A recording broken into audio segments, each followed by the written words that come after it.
شروع اللہ کا نام لے کر جو بڑا مہربان نہایت رحم والا ہے۔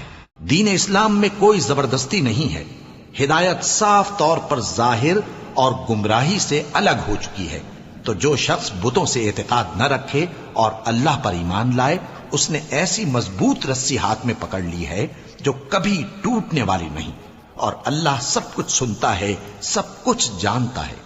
جو لوگ ایمان لائے ہیں ان کا دوست اللہ ہے کہ اندھیرے سے نکال کر روشنی میں لے جاتا ہے، اور جو کافر ہیں ان کے دوست شیطان ہیں کہ ان کو روشنی سے نکال کر اندھیرے میں لے جاتے ہیں۔ یہی لوگ اہل دوزخ ہیں کہ اس میں ہمیشہ رہیں گے۔ بھلا تم نے اس شخص کو نہیں دیکھا جو اس غرور کے سبب سے کہ اللہ نے اس کو سلطنت بخشی تھی، ابراہیم سے اپنے پروردگار کے بارے میں جھگڑنے لگا؟ جب ابراہیم نے کہا میرا پروردگار تو وہ ہے جو زندگی دیتا ہے اور موت دیتا ہے، وہ بولا کہ زندگی اور موت تو میں بھی دے سکتا ہوں۔ ابراہیم نے کہا کہ اللہ تو سورج کو مشرق سے نکالتا ہے، آپ اسے مغرب سے نکال دیجئے۔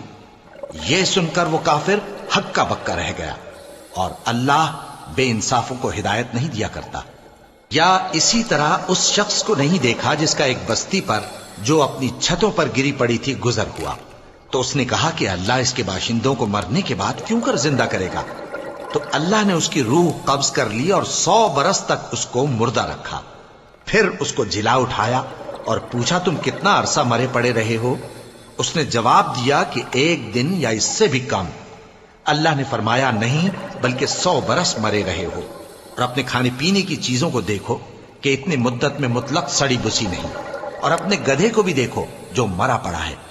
غرض ان باتوں سے یہ ہے کہ ہم تم کو لوگوں کے لیے اپنی قدرت کی نشانی بنائیں، اور ہاں گدھے کی ہڈیوں کو دیکھو کہ ہم ان کو کس طرح جوڑے دیتے اور ان پر کس طرح گوشت پوست چڑھائے دیتے ہیں۔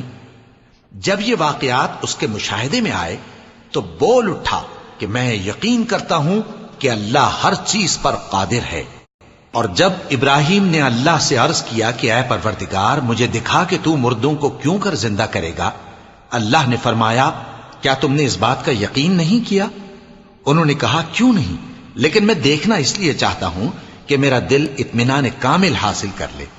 فرمایا کہ 4 پرندے لے لو، پھر ان کو اپنے سے ہلا لو اور ان کے ٹکڑے ٹکڑے کر دو، پھر ان کا ایک ایک ٹکڑا ہر ایک پہاڑ پر رکھ دو، پھر ان کو بلاؤ تو وہ تمہارے پاس دوڑتے چلے آئیں گے، اور جان رکھو کہ اللہ غالب ہے، صاحب حکمت ہے۔